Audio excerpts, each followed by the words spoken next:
Odeum of Horrors.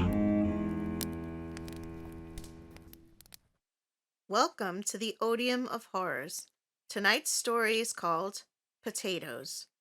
This story takes place in medieval France in a village named Bataille. It is located outside of the great castle of Auch.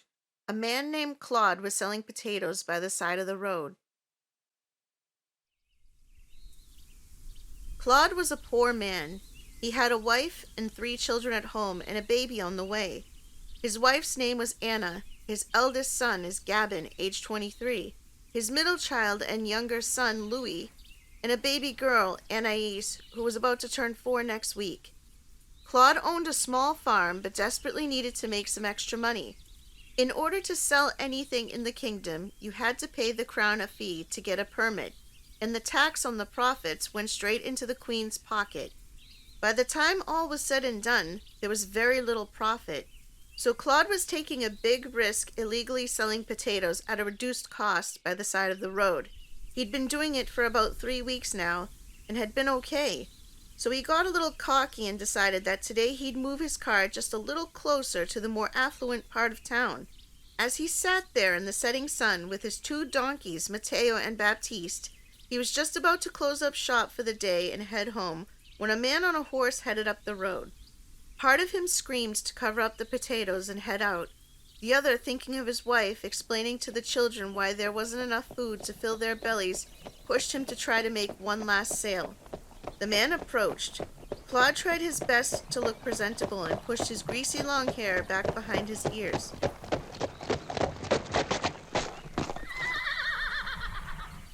Excuse me, sir. Would you like to buy some fresh potatoes? A whole bag for... Before Claude could even finish, he looked at the man closer. He was riding a midnight black horse and wearing the Queen's royal brooch, which meant he worked directly for the Queen. It was embedded with a red jewel. This meant he was a respected member of the Queen's court. Claude's heart sank. The man got off his horse. His uniform was pristine. It bore the colors of the Queen's house, black, purple, and red. Continue, The man said, motioning his hand for Claude to finish speaking. Claude cleared his throat. A whole sack for just 1 copper. The man's eyebrows raised. Only 1 copper, you say? Well, that's a steal. And these potatoes are of fine quality? You wouldn't mind if I had a look first, would you? The man said, holding out his hand. No, sir. You may look at whatever you wish. I assure you, they are the finest quality. Claude was praying to whatever deity would listen that he'd get out of this unscathed. The man took the sack and peered inside, examining a few of the potatoes. Why, these are very fine potatoes. Why are you selling them at such a low cost? Surely you'd be able to get more. The man said. Well, I had an unexpectedly large harvest, and these are the excess potatoes. I don't want them to spoil, so I'm trying to sell them fast. That excuse was weak, and Claude knew it. Pray tell, sir, why would you be selling these fine, discounted potatoes on the side of a road rather than in the village square with the rest of the vendors? Claude was beginning to panic. He had to think of something fast. He could literally feel the man's suspicions rising. It was just so crowded today. I thought I'd have a better chance selling them outside of the square to reduce competition. The man looked at Claude straight in the eyes. His pleasant demeanor was gone. Sir, I'd like to see your vendor's permit. Now. He held out his hand. Claude gulped. He couldn't give the man what he didn't have. I'm so sorry.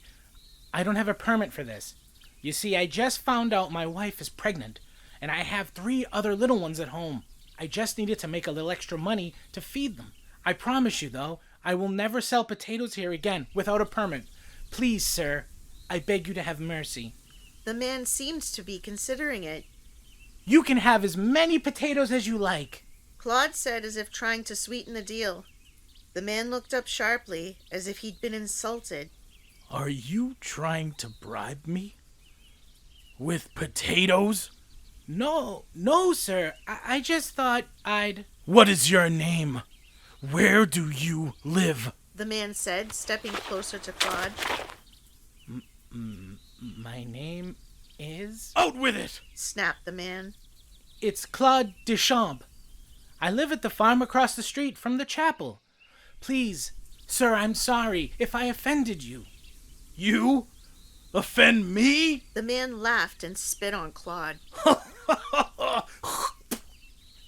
I know where you live now, Monsieur Deschamps. You will come to the castle tomorrow morning, or so help me, I will go to your house and personally take your wife in front of you. Do I make myself clear? Claude's mouth had completely dried up. In that moment, he felt his soul leave his body. He forced a gulp and answered. Yes, sir, I will be there. The man tossed the sack of potatoes onto the ground and mounted his horse. Claude was frozen in place as he watched the man slowly continue down the road. He'd really messed up, but there was no getting out of this. The man knew where he lived, and it was an even worse crime to disregard the orders of a member of the royal court than to sell potatoes without a permit. He dreaded breaking the news to Anna. She was already so worried to begin with, and at 6.5 months pregnant, she was in a delicate condition. Claude took a deep sigh and packed up his cart to head home.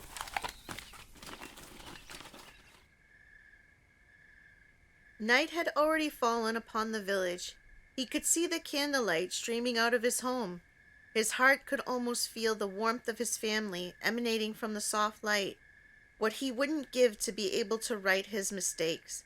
He'd gotten so wrapped up in trying to provide his family with more that he'd taken for granted his blessings. He stabled the donkeys and headed inside.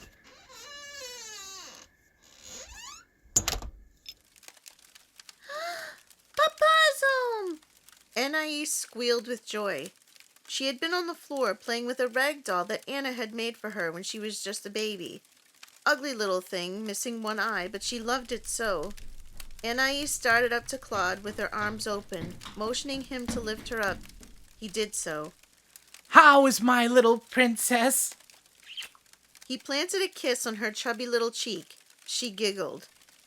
Good. Mama's making chicken soup and bread for supper. It smells so good. Claude looked up at Anna, stirring a large iron pot of soup. Louis was whittling wooden soldiers. He loved playing with them, but Gabin was nowhere to be found. Ah, bonjour, mon amour. Claude kissed Anna on the lips. Where's Gabin? She wiped her hands with an old cloth, her face scrunched as she was trying to think. Oh yes. He said the scarecrow you had put up wasn't keeping the damned crows away. So he was trying to figure out what he could do. They ate a few barrels worth of corn today. God damn it! Claude said, exacerbated. As if we didn't have enough problems. Well, no matter. We have a more rather serious issue I need to discuss with all of you. But I need Gabin here. Anna looked concerned. Is everything all right, love? Claude looked her in the eyes in a way that she knew to prepare herself for some bad news without alerting the children. Louis, go get your brother. Anna shouted over to Louis. Yes, Mama, he said as he put down his knife and half-whittled wooden soldier. Anna prepared the table for supper. Claude sat at the table with little Anais still clinging to him, now sitting on his lap. Louis and Gabin walked through the door.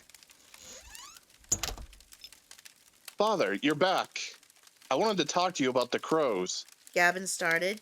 Not now, son. Please, sit. Louis and Gabin sat at their respective seats.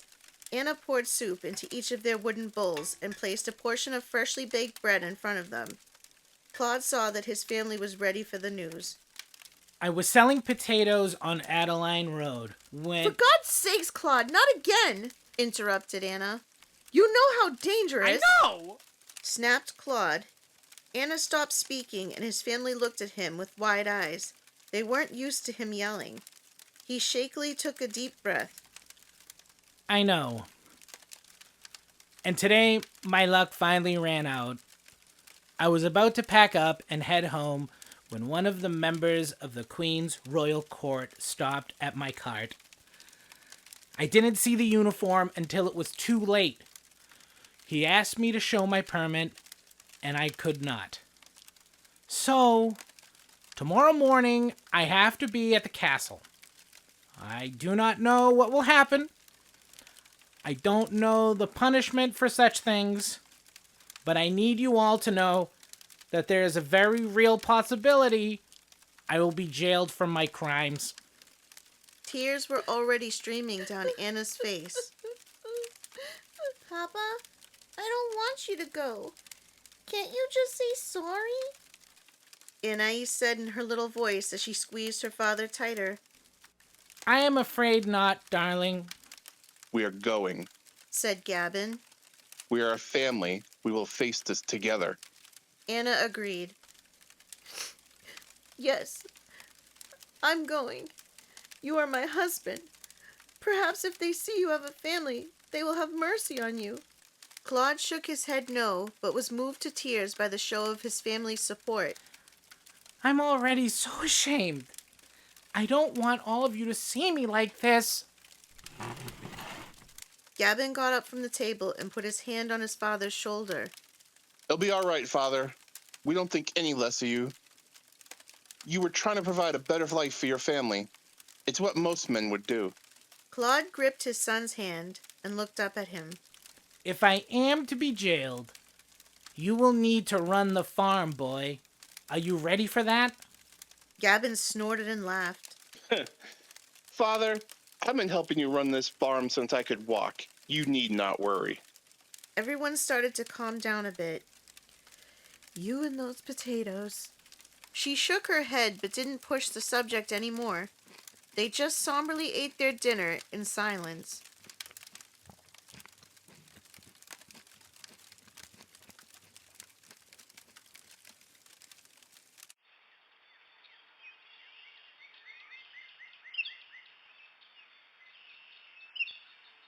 The sun was peeking out over the horizon, and the rooster started to crow.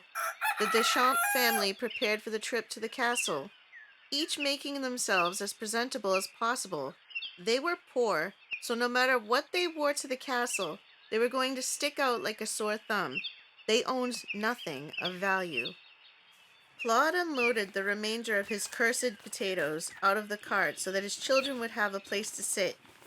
It was less than an hour's ride to the castle by wagon, but his donkeys were slow. Everyone loaded up into the cart, Anna in front with Claude and the 3 children in the cart.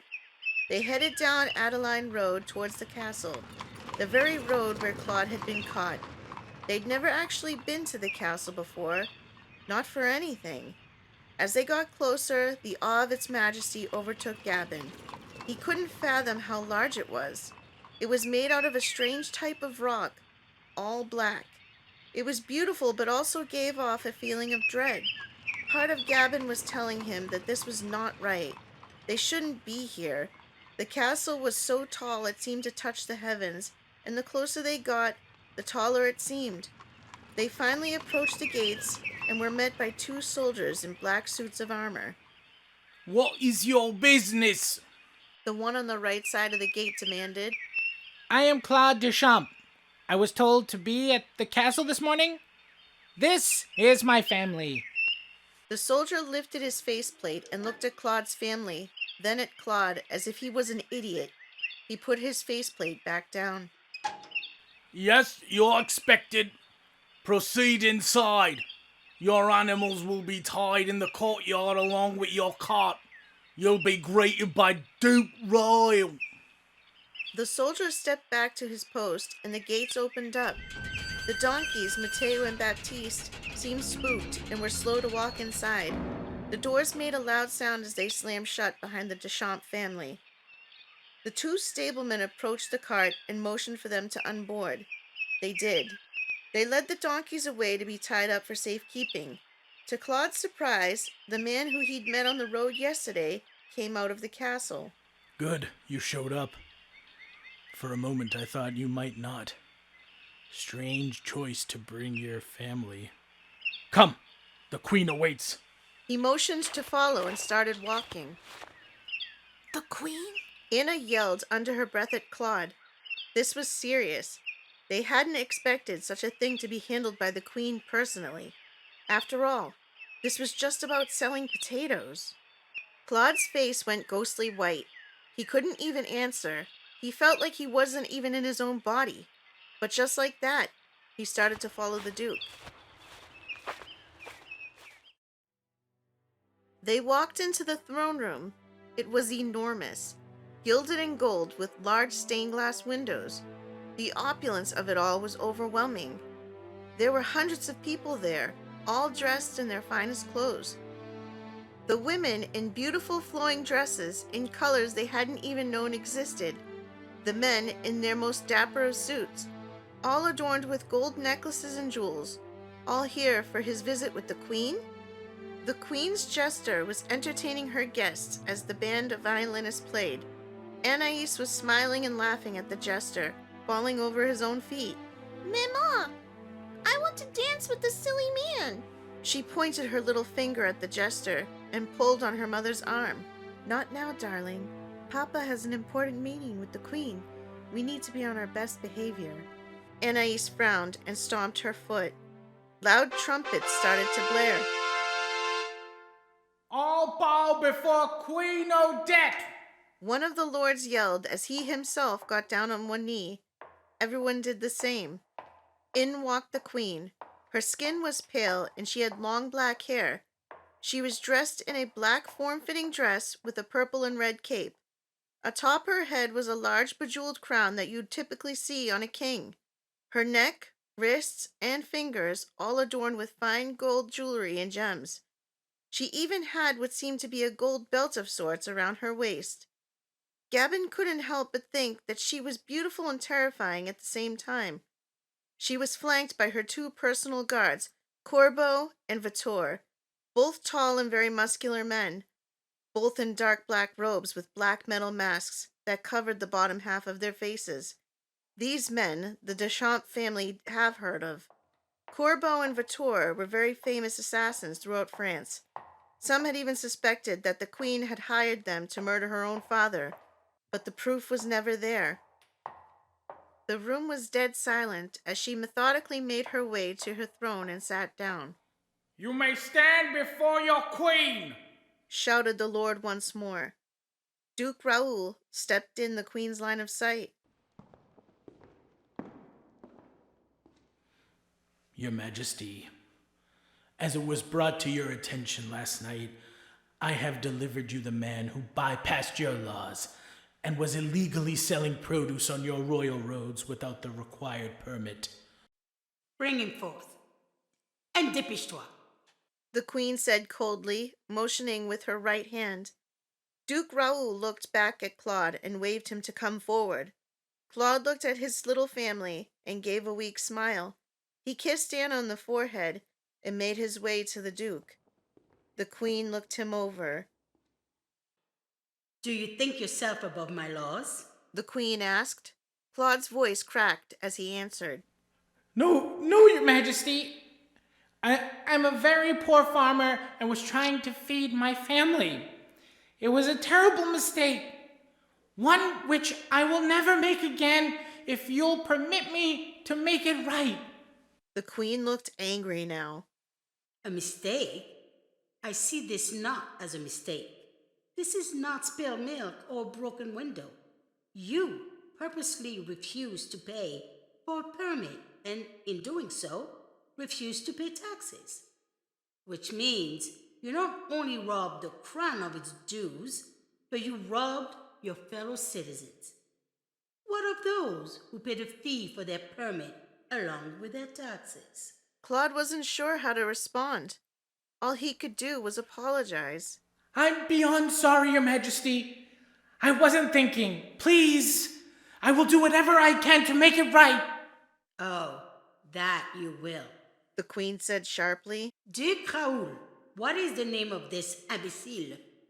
The duke stood up straighter than usual now. His name is Claude Deschamps, Your Grace. The queen stood up to address the court. You all have been called here today because this man has not just stolen from me, but all of you as well. Today, we will be taking back what he has stolen in the form of his blood. You all will get one knife swipe along any part of his body you see fit. The cut will represent that of which is stolen from you. Once everyone in this room has taken their turns, his debt has been paid. Claude looked at Duke Raoul, horrified and confused, but the duke had no sympathy for him. Anna gently pushed Anais's face into her dress. Don't look, darling, I don't understand. said Louis, confused. Looking around the room, all of the royals were heading towards tables where there lie numerous little knives the size of letter openers. With all of the chaos and dancing, they hadn't even seen these tables on the way in. The queen sat back down in her throne to watch. Then, it started. There was no rhyme or reason to it. Ladies and gentlemen alike were crowded around Claude. Some were being gentle with their slices, only making sure to make a small slice, others going deeper. In just mere moments, Claude's clothes were tattered and he was already soaked in his own blood. A boy who was about 10 years old was with his father. Papa, I want to cut his eye! The boy said excitedly, pointing at Claude's face. As is your right, son. The father lifted the boy into his arms. The boy was now eye level with Claude. Claude saw the boy beginning to bring his little hand holding a knife closer to his already blood-stained face. Claude winced back. 2 royal guards grabbed Claude, one on each arm to hold him in place. Be a man and pay your dues, farmer, said one of the soldiers. Claude tried to struggle, but was feeling weak from the blood loss and shock of the situation. The soldier grabbed a handful of his hair to steady his face so that he couldn't look away. Pas, monsieur! The boy poked him right in his left eye. The pain was excruciating. Claude had actually felt his left eye become a mass of nothing down the side of his cheek. There was just blackness and pain now where his left eye had been. Gabin almost threw up and held his mother tight. She was sobbing uncontrollably now, seeing her husband in such a state. Raoul approached the Deschamps family. It is your turn now. He said, holding 4 small knives. Anna shook her head no, but you could see she was silently pleading with the Duke. He has robbed you, his family, the most. You would not be here if it was not for him. So take your flesh and be done with it. You do not want to insult the queen. The queen was watching Raoul intently. Reluctantly, the Deschamps family took their knives and made their way over to Claude.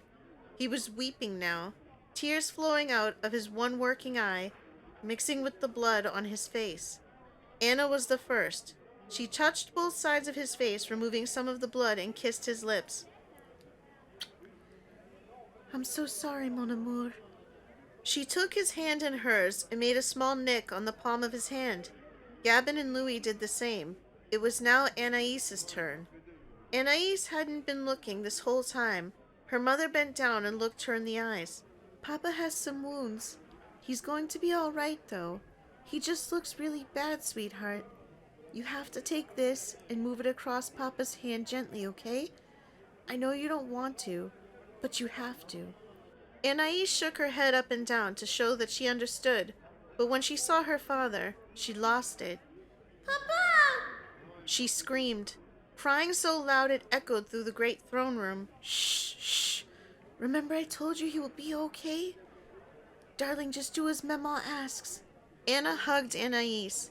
Anaïs turned back to her father and held his hand to make her small cut. She barely broke the skin. I'm sorry. You have to see me like this, princess. Claude said through tears. Raoul motioned for the family to step back into their place. Is that everyone? The queen called out to the court. Everyone looked around. It seemed like this nightmare was over. Très bien. The queen stood up. Maintenant, it's my turn. The two soldiers who had been holding Claude before held him again. The queen was holding what seemed to be a beautiful goblet in her left hand. She slowly made her way up to Claude. He was holding on to consciousness. The pain all over his body was overpowering his senses now. The queen was just about a foot away from him. She looked up and down and smiled. In a flash, her right arm had swung past him, left to right.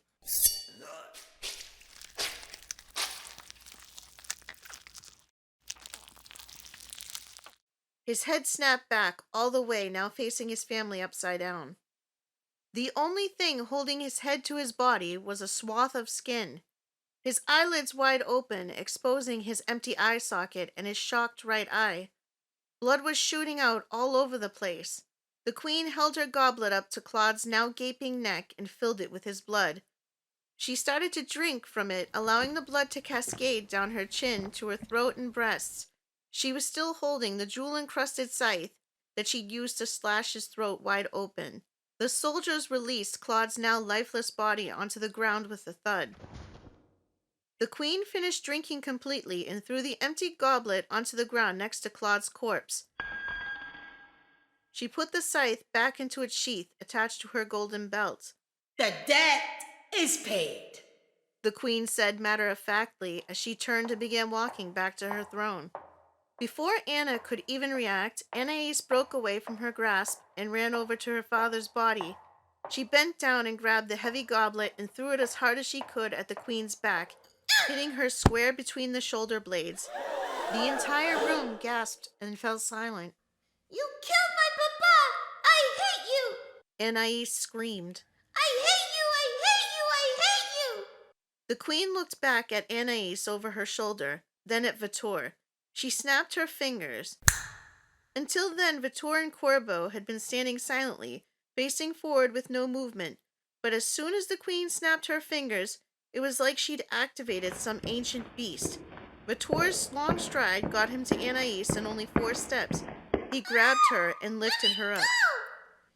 No, please, forgive her. She's just a child. Anna managed to get out. Vitor moved with purpose, straight for an open window, and threw Anais out, not thinking twice. Anais's little scream lasted only 5 seconds before it stopped suddenly. Vitor walked back to his place next to the queen's throne.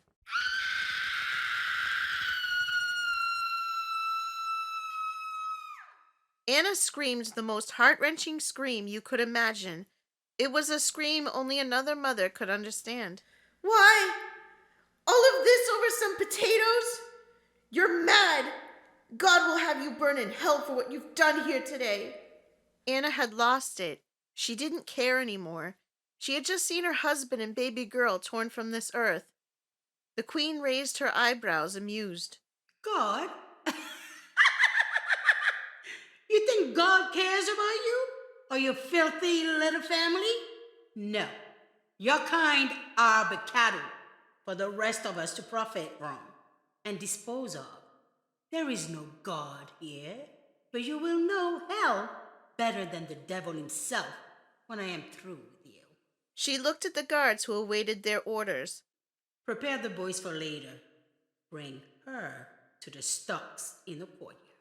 The guards grabbed Anna first. You're going to wish I had you thrown out the window like your precious little scab, she said, taking only a few steps closer to look Anna in the eyes.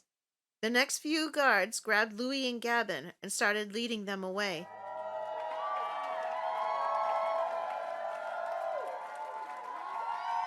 The crowd of royals was cheering and clapping for the queen. Gabin had been locked away in his own mind, still not grasping what had just occurred. It all happened so fast.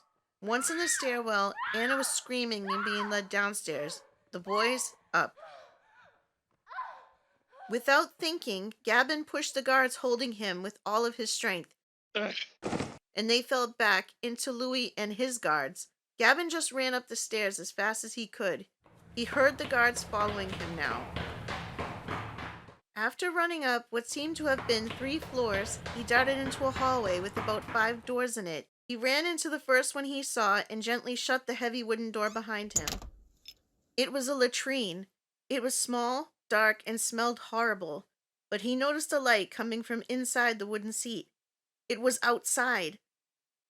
He didn't care how disgusting it was. He went headfirst into the latrine and wiggled his way out. As he pushed through, he began free-falling. Everything was spinning. Sky, ground, sky, ground, then splat. Anna was now outside in the courtyard, being stripped of her clothes. She knew stocks were made for complete and utter humiliation, but she didn't care. The queen had taken the light out of her eyes. She felt like the dead walking. Until she looked down at her bare belly sticking out from under her breasts, a lump formed in her throat.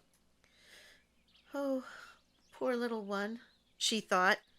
I'm so sorry I wasn't strong enough. She was able to rub her belly once before the guards kicked behind her knees, forcing her to the ground. Her neck and hands were placed in their respective holes. Another guard was pulling a carriage of something into the courtyard. A crowd started to gather. One of the guards addressed the crowd. By order of the Queen, this woman has been sentenced to be stoned to death. Only there will be no stones. The crowd looked confused, as did Anna. You'll all be allowed to throw potatoes at her. The very same potatoes that her husband attempted to illegally sell. You'll do this until she is dead. Your queen is watching, so prove your loyalty and make this woman pay. Anna managed to look up just enough to see the queen on a balcony overlooking the courtyard. The queen smiled and waved at Anna. Bonjour, Salade. Anna couldn't believe what was happening. Just yesterday, she was preparing dinner and knitting a blanket for the baby. Her life wasn't a rich one, but she was happy. If only she could go back to yesterday just for a moment. She closed her eyes when the first potato hit her in the face. The pain was indescribable. It had hit her right in the nose, and it felt instantly numb and swollen. She tried to go somewhere else as the second, third, and fourth potatoes hit her head and sides. Her husband's face as he held her giggling daughter. Another potato hit her hard in the stomach. She could feel the baby shift. She imagined her sons now. God, her sons. She didn't even say goodbye. She hoped they were all right and that they knew she loved them. As she was bombarded with more potatoes, the sound of the crowd began to fade as she slipped into darkness.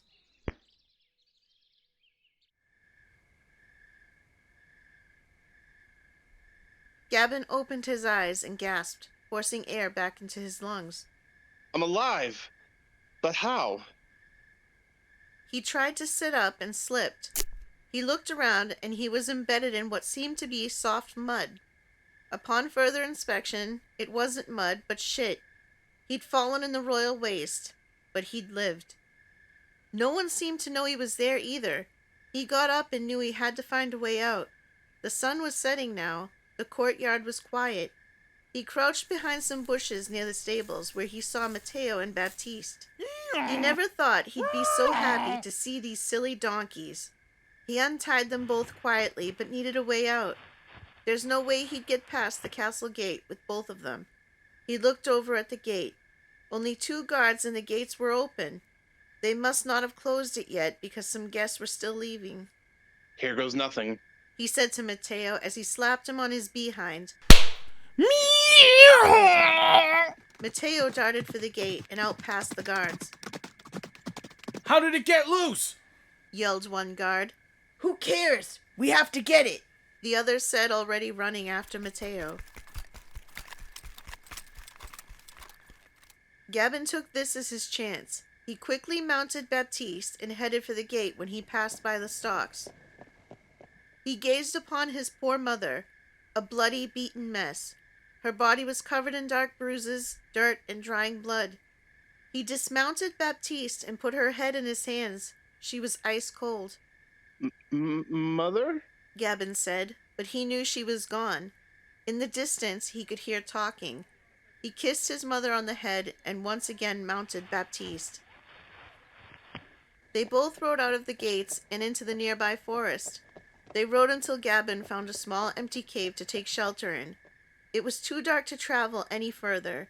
He'd have to wait until first light. Baptiste laid down next to him. He knew something was wrong. All Gabin could do was replay the day's events over and over in his mind. In just one day, he'd lost his whole family. His father, his sister, mother, and... Oh God, I just left Louis. Gabin's head dropped into his hands as he began to sob.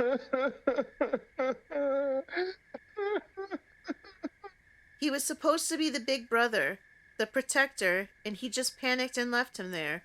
Who knows where he was or what they'd done to him? Gabin knew he had to go back. He needed to find his brother. Then another thought came to mind. Revenge. The Queen had taken everything in his life worth living for.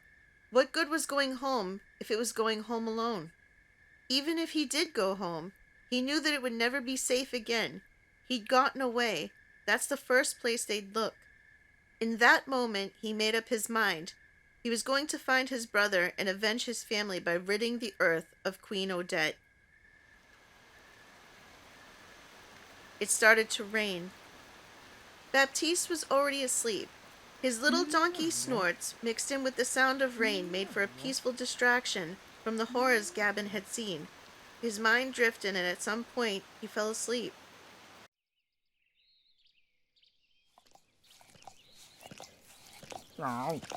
Gabin was still asleep when a foul smell and wetness was hitting his face.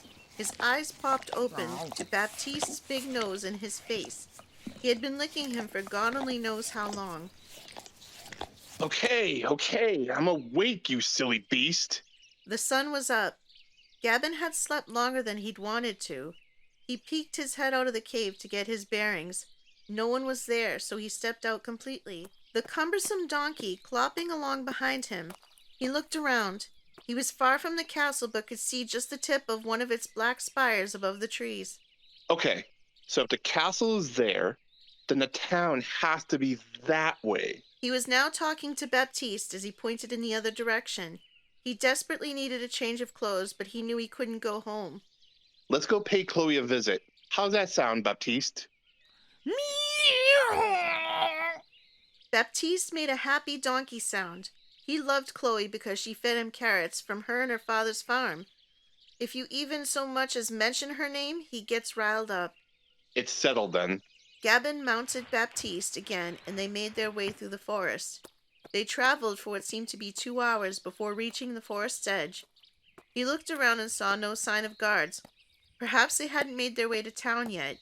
Chloe's farm was right around the corner, but he'd have to be fast. The pair ran as fast as they could to Chloe's front door, not only praying that they wouldn't be spotted, but that she was actually home. Gabin knocked ferociously. Chloe! Chloe! He was yelling under his breath.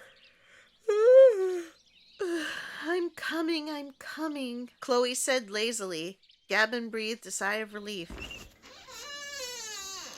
She opened the door, and there stood Gabin and Baptiste less than a foot away from her face. She was going to laugh at them, but then noticed Gabin covered in what she thought was dirt. My God, what happened to you? She said loudly. Shh! Just let us inside. Gabin whispered. Us? You want to bring the donkey into my house? Her eyebrows raised, but Gabin was now pushing his way past her, leading Baptiste by the reins. As Baptiste passed her, he sniffed her face and licked it. He was already buttering her up for some free carrots. Chloe shut the door, still confused. Would you mind telling me what the hell is going on? You might want to sit for this, Chloe. But first, may I borrow a pair of your father's clothes? Mine are covered in shit. Chloe pinched her nose. Oh my God, I knew it. She ran to the next room and returned with some clothes and a sack to put Gabin's soiled clothing in. Go out back and use the wash tub first. You smell horrid, Gabin. He did so. When he returned, Chloe was sitting at the table and Baptiste was sitting on his bottom on the floor next to her. She was feeding him carrots faster than he could eat them. At least he was having a good time. Gabin sat across from her. So, here's what happened. Tears were coming down Chloe's face. This is horrible, Gavin. What are you going to do? You can't go home. Goodness, you shouldn't even be here. If they catch you here, what will they do to us? I don't even want to imagine. Gavin put up a hand to stop her from speaking. Believe me, I know, and I don't want to put you and your father in any danger. I just need your help, then I'll be on my way. I need to get back into the castle, but they will recognize me like this. You're a woman. I figured you could help me, look different. Why on earth would you want to go back there? You barely got out alive. Count your blessings and leave the country, Gavin. She will hunt you down otherwise. Or worse, she'll send Corbeau or Ratour to take care of you. Because Louis may still be alive. I just left him. Chloe, I must try to get him out, or I'll never be able to live with myself. Chloe seemed to nod her head in understanding. I'm going to destroy the queen as well. Gavin said coldly, as if the topic was not up for any further discussion. Chloe's eyes widened. She knew her friend wouldn't come back from this. So, can you help me? Chloe looked him over. Gavin was about 5'10", had long brown hair to his shoulders and a full beard. How fond are you of your hair? She asked him. I will do whatever I need to get back into that castle. So my hair and fate are in your hands. Chloe got the shears and her father's straight razor. This was going to take a while.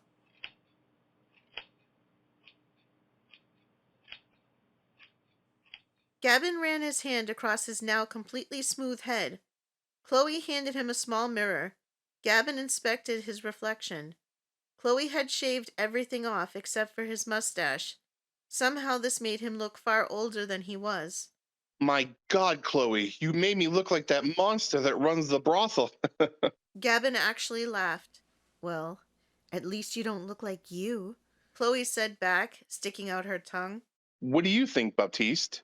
Gavin said, putting his hand out to pet the donkey. Baptiste made a strange sound and moved away from him, avoiding his touch. I don't know whether to be offended or pleased. You made me so hideous that my own jackass doesn't want me. They both softly laughed. I can't fix him, though. She pointed at Baptiste. What are you going to do with him? Gavin looked at her pleadingly. Oh, no. Don't get any ideas. I already have enough animals. It'll only be until I get back. Gavin pleaded, putting his hands together, begging her. And if you don't get back? Have you considered that? Gavin sighed. He's a good boy. You'll see. He's a bit on the slow side, but loyal to a fault. Kind of like me. He smiled at Chloe. Something in it felt flirtatious. Chloe sighed. Fine. But you're going to the paddock with the horses, she said to Baptiste, pointing in his face. He made a loud as he munched on another carrot. There is one more thing. Gavin said to Chloe. I'm going to need some of those. Gavin gestured toward the carrots. Lots of them. Chloe helped Gavin load up the last sack of carrots to the small horse-drawn cart. My father is going to kill me when he finds out I gave you Henri. She was petting the small white horse. Father was hoping to sell him once he was a little bigger. Not every day you see an all-white horse. But I figure if I'm going to give away a horse, it might as well be the small one.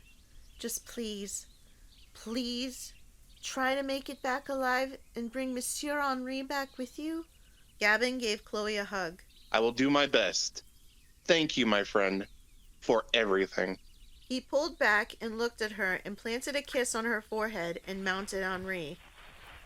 Take good care of Baptiste while I'm gone. She smiled and watched Gavin ride down the road towards the castle. As Gavin was making his way towards Adeline Road, he turned his head to look down his street. 4 black horses were seen outside his home, and he could hear crashing sounds all the way from where he'd stopped.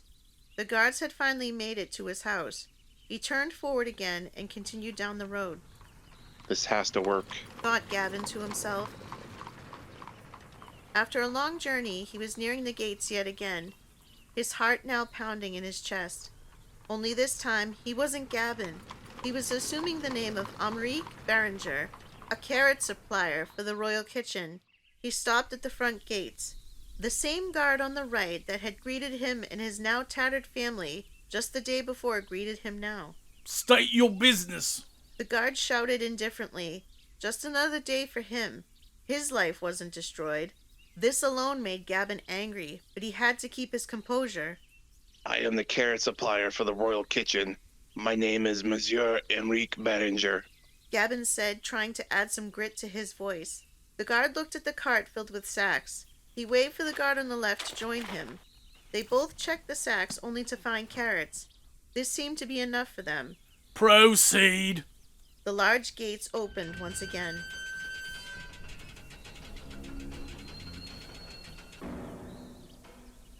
This is it. Gavin thought and took a deep breath.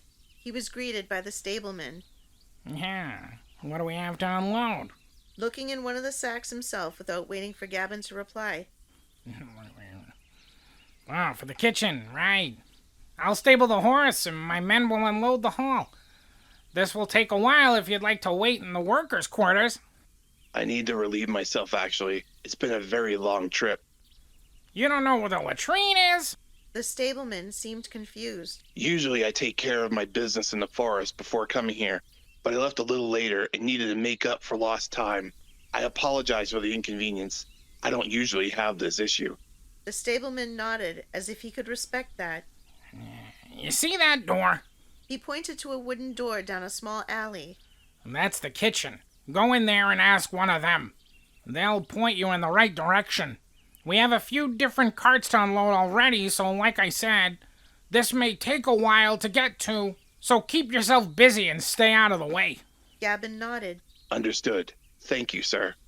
He hurriedly walked towards the wooden door. Gavin opened it and was greeted with a huge commotion. There were pots clanging, knives chopping, and the chef yelling at everyone to hurry up. The smell of cooked meat was overwhelming. Gavin realized he hadn't eaten since yesterday. He really should have eaten at Chloe's. You there! You must be the new prep boy. He looked up at Gavin's head. Bald. Hey, I like it. Less chance for hands of food. An oversized man waddled over to Gavin, putting his hands on his shoulders and leading him to a table. Now cut these carrots into small pieces. The queen took my last prep boy because she nearly choked on his. So if you value your life, you'll cut them small. Gavin didn't even try to respond. He just sort of started cutting. He was in. The kitchen was hot and crowded with workers. He couldn't help but check out everyone's station. There was a man peeling potatoes and yams, another man cutting various vegetables, 2 men at pots stirring wildly, and the chef tending to something in the wood-fired oven. As Gavin went to look back at his work, he noticed something out of place on the chopping block. On the station in front of the oven, it was a head. Gavin's mouth went dry and a lump formed in his throat. It was Louis's head. His eyes closed and his mouth slacked open. Gavin couldn't move. The chef noticed this. I forget it's your first time in the royal kitchen. Shocking when you first see it, eh? Even more shocking when you have to prepare and season it. He nudged Gavin, smiling. As the queen has a unique taste. The chef shrugged and slapped Gavin on the shoulder. Shake it off, my boy. Meat is meat in this kitchen. Back to work. Gavin started chopping again. About 45 minutes later, he felt like his hands were going to fall off. He'd been chopping for what seemed to be an eternity. That's when the chef called out to everyone in the kitchen. Okay, men. Time to prep the carts. Fruits and vegetables will go on the first, as per usual. Soups and seafood on the second. Desserts on the third. And last but not least, He pulled a large platter out of the oven and placed it onto the last cart. the main course. It was a roasted body of a small person, its legs trussed up like a turkey. It was missing its head, but Gavin knew it was Louis. The chef garnished it with slices of lemon and some flowers for decoration. Gavin thought he'd seen the worst yesterday. He was wrong. He'd let his little brother down. But now he had nothing holding him back. He was going to enjoy making the queen suffer. All right, everyone, to your castle. Delivery time. Hey, new guy. He pointed at Gavin, waiting for him to give a name. Enrique, sir. Gavin said.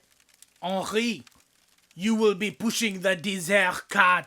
It is your first time. Might as well fully break you in. The chef smiled. Once everyone was by their cart, the line started to move. Gavin just followed the carts in front of him. They went up a winding ramp, which seemed to have been made just for the kitchen to wheel their carts up.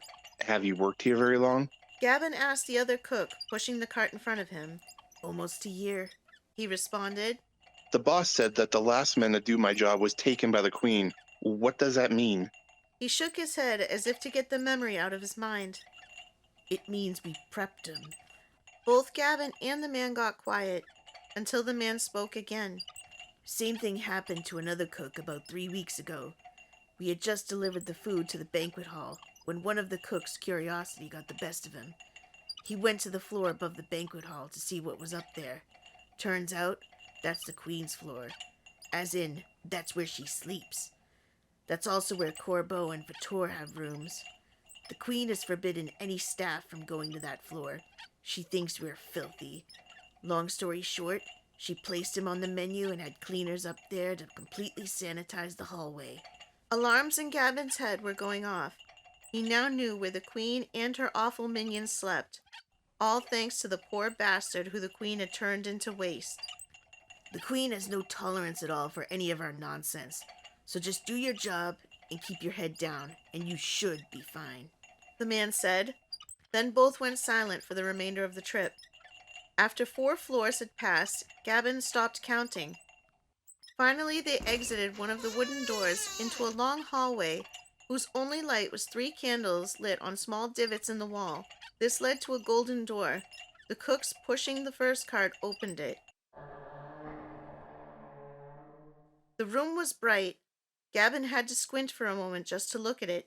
They'd been walking in almost darkness for most of their trip. The chandelier was huge, adorned with red crystals that glistened in the candlelight. Everything seemed to be covered in gold. A band was setting up in the corner of the room. The cooks all rolled their carts onto the dark red carpet and headed towards the solid gold banquet table. Everyone began unloading the food. As Gavin was doing so, he noticed a large golden seat adorned with gems as big as Gavin's hand. The seat and backing was a satin purple pillow. They finally finished setting up and stood back against the wall next to the door where they'd come in from. We have to stand here until they're done. Don't say anything. Don't do anything until they're all finished and leave. If you do, you will very well be next on that table, the man he'd been talking to on the way there said. The band in the corner of the room started to play their violins. The song was beautiful but sad. 2 guards opened the banquet hall doors and flooded in the royals. 2 by 2, dukes and duchesses alike. These were the highest society members. Among them was Duke Raoul and his wife, or at least Gavin assumed so. They were all seated when the cello started to play. All rise for Queen Odette, shouted one of her guards. All of the royals stood, and in walked the queen, yet again with her despicable protectors, Corbeau and Vitor. They walked her to a chair, pulled it out together, and once she sat, pushed it in together. They were the only ones to not sit and eat. They stood behind her, one at each side. The queen settled herself and scanned the table with her eyes. She looked cross. What is this? You call this a meal fit for a queen? I only see one roast. A very small roast, I might add. Where is the other one? Her head snapped over to look at the chef, but he looked confused. Your Greatness, this is the only roast that was delivered to the kitchen for preparation. Had there been another, it would have been prepared just as succulent as this one. Her head slowly turned to the guards at the door. Why, is this the first I'm hearing of this? Where is the big one? Your Grace, we lost him in the west stairwell yesterday after the event. We were hoping to retrieve him before tonight. Unfortunately, we're still looking. The queen looked furious. Incroyable. So you think it's best To embarrass me in front of my guests? No, Your Excellency. She snapped her fingers twice. Corbeau now went from standing still to walking towards the guard. Oh God, no, please, I'll. Before he could finish, Corbeau had ripped off his helmet and cut his throat with his black-bladed dagger. The guard wasn't even dead yet before Corbeau walked back to his place beside the queen. The guard had his hands grasping his throat. He tried to speak, but only a vile, gurgling sound escaped. Blood trickled out of his mouth, and he fell to the floor, letting out one final breath. Prepare him. The queen said to the cooks without even looking at them.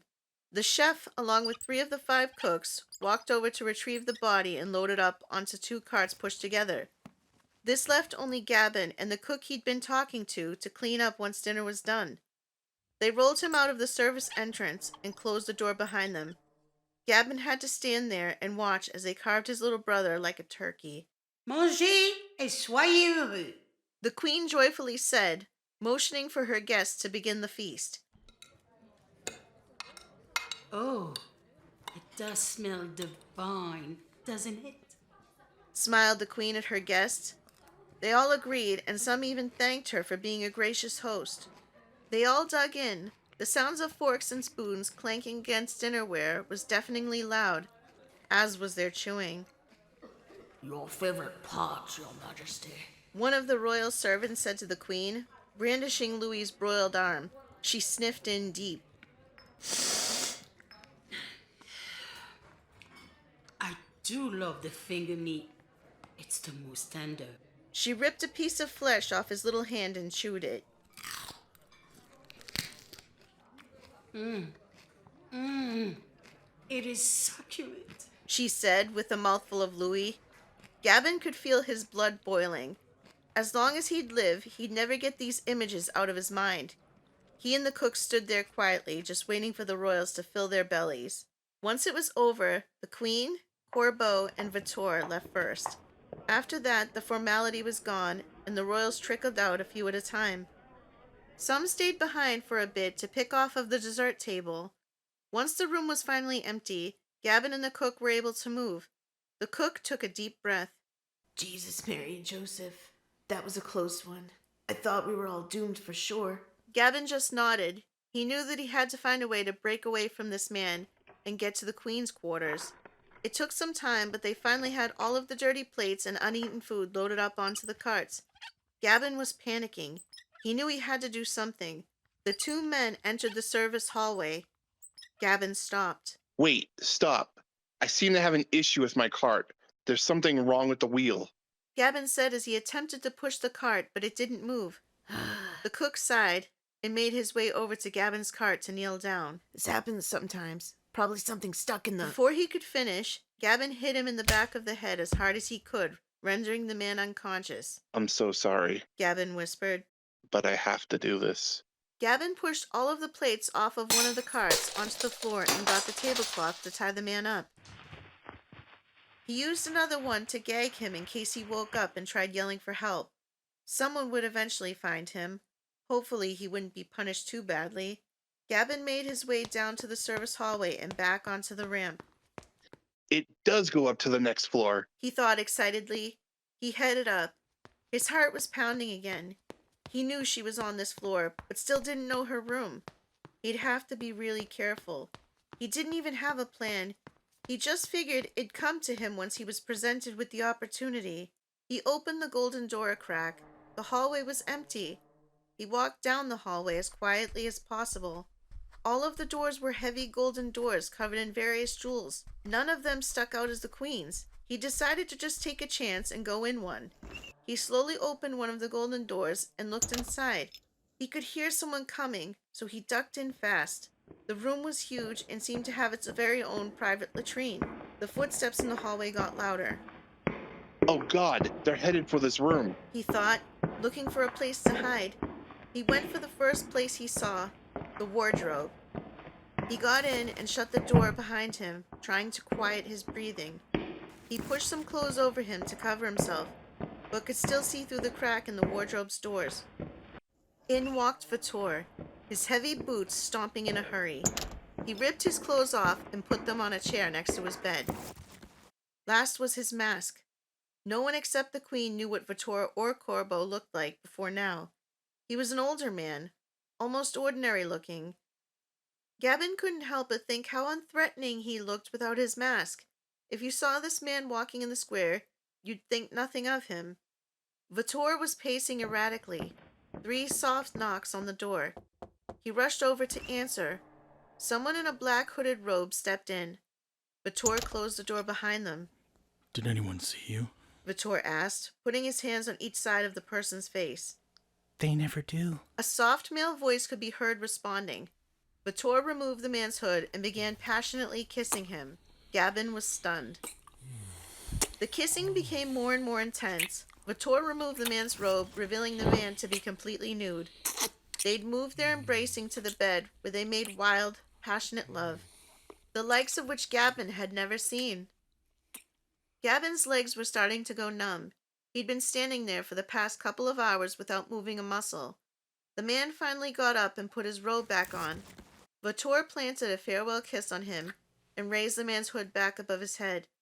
He walked him to the door, looking out first to make sure the coast was clear. I'll see you tomorrow, my love. The man said softly. It's the light of my day. Responded Vitor. The man left in a hurry. Vitor shut the door gently. He breathed a heavy sigh and headed to the latrine in his underpants. Gavin took this as his opportunity to leave when he got an idea. Vitor was sitting on the latrine, humming while he was relieving himself. When the door slammed open, Gavin rushed him with his own dagger, violently stabbing him in the chest and stomach over and over again. Vitor didn't even have a chance to scream. Gavin kept stabbing. This is for my sister, you bastard! Gavin said through gritted teeth. Vitor was out of it now. In between life and death, he looked at Gavin in the eyes and knew who his attacker was. The last person he'd ever see on this earth was the potato farmer's son. Gavin had still been stabbing him when he slumped over into him. Only when it was clear that he was gone did Gavin stop. Gavin pushed his body back against a wall and walked out of the latrine, closing the door behind him. He looked over at the chair with Vitor's clothes and mask draped over it. One down, Gavin said.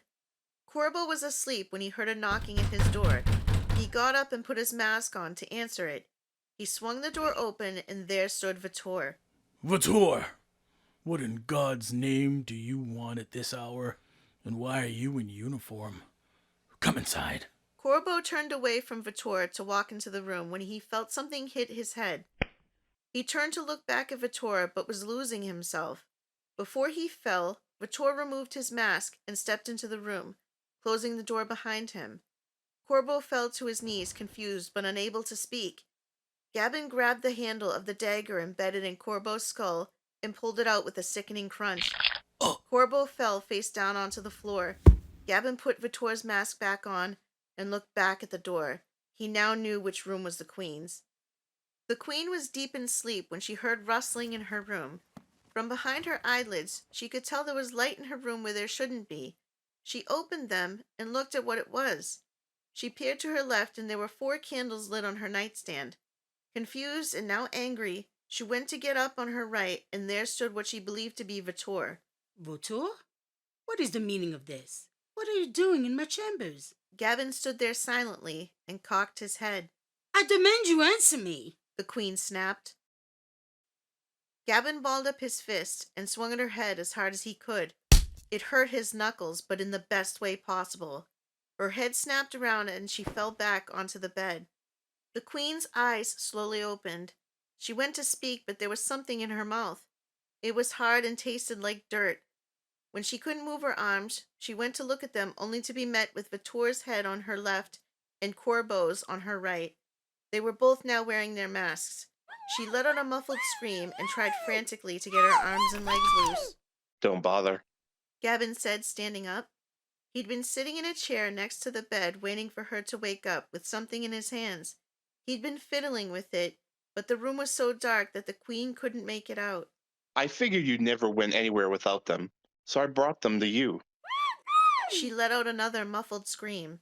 Sorry, I can't understand you with that potato in your mouth. By the way, how's it taste? Normally, when my father grew them, he'd wash and boil them before we ate them, but he's not here anymore, so you'll have to settle for what I have. Gavin said. He could see that the queen had put two and two together. The queen could be heard saying with a mouthful of raw potato. Gavin's eyebrows raised and he laughed out loud. God? God, you say? Oh no, my queen. There is no God in this castle. You made sure of that. He stepped closer to the bed into the candlelight, holding up the object he'd been fiddling with. It was her scythe. But tonight, you will know hell better than the devil himself. Gavin smiled. Don't worry, I'll make sure you have a death fit for a queen. This will be slow and painful, more so than the death that you bestowed upon my mother and my unborn sibling. The queen was crying now. In this moment, she was hideous. Snot dripping out of her nose and not a stitch of makeup on her face. She was just a nasty woman about to face an even nastier death. Gavin started from her feet. He wanted this to last. The scythe cut through her skin like a hot knife through butter. This was for his family. The scythe glided easily all the way up her side of her body, her insides peeking out at Gavin. Any time she would pass out, he'd slap her awake. She wasn't to miss this. As he pressed his fingers into a portion of the incision and gripped her skin, she screamed, biting down on the raw potato. This will do nicely. Gavin exited the castle through the now empty kitchen, carrying a large sack on his back. He walked up to his cart and tossed the sack into it. The stableman approached him. Ah, hey fella. All set to leave? Just give me a moment to saddle your horse. Thank you, sir. Gavin said, feeling lighter than he had when he'd arrived. Why, you seem in rather good spirits. The stableman said as he handed Gavin over the reins to his horse. I met a lady while I was here. The stableman winked at him. Very nice. Indeed. Well, sir, you're all set. Safe travels. Gavin headed towards the gates. Leaving was far easier than entering. They just opened the gates and let him out. As he walked down the road, he just smiled. All of a sudden, a horse was rushing up to him from up ahead. For a moment, he panicked. That was until he heard a loud, Mateo? Gavin shouted, confused. The donkey let out another. It was Mateo. He jumped off his horse and hugged the neck of his beast. Mateo was excitedly licking his face and sniffed his now bald head. I guess you don't hate it as much as your brother. Gavin said, laughing. A tear of joy fell down his face. He tied Mateo to his cart and they all headed back towards Chloe's.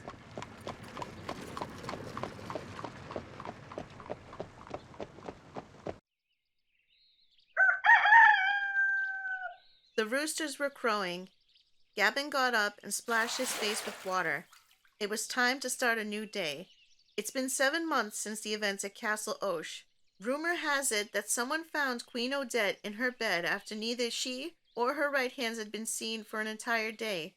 It's said that one of the guards who discovered her fainted due to seeing his queen completely rid of her skin. Some say she was still moving when he found her. Poor soul must have thought it was a demon. The queen was dead. They never did find her skin, though. France had elected a new king. Luckily for them, he didn't eat his citizens. Gavin walked outside. Chloe came out and hugged him from behind. Buongiorno, she said, squeezing him. Good morning, my love. Working on your Italian, I see. She smiled as she planted a kiss on his cheek. It's a work in progress. She reached into a barrel next to them and pulled out 2 fat carrots. She whistled and called out, "Come on, boys.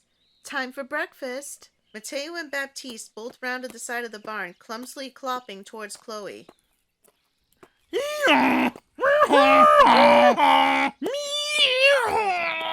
They both yelled excitedly as they came to munch on their carrots.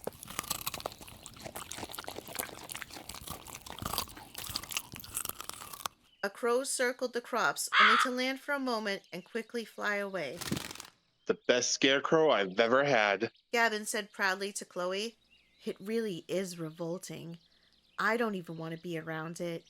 It was a disgusting, floppy mess. What was once pale skin was now dried and yellowed from the sun. its hair now a black matted mess. Filling it with old potatoes was a great idea. It held it in place and added some extra terror to keep the crows away. Chloe and Gavin ate breakfast before she helped him load up a wagon with sacks of potatoes, carrots, and corn to sell at the market. Have a great day, husband. I'll see you for supper. Chloe waved. Grazie, Bella. Gavin said with a wink and a smile. Well, let's go, boys. Gavin just smiled and couldn't help but take in the beautiful Italian countryside. This life was not a rich one, but it was perfect to Gavin, and he had no intention of ever taking that for granted.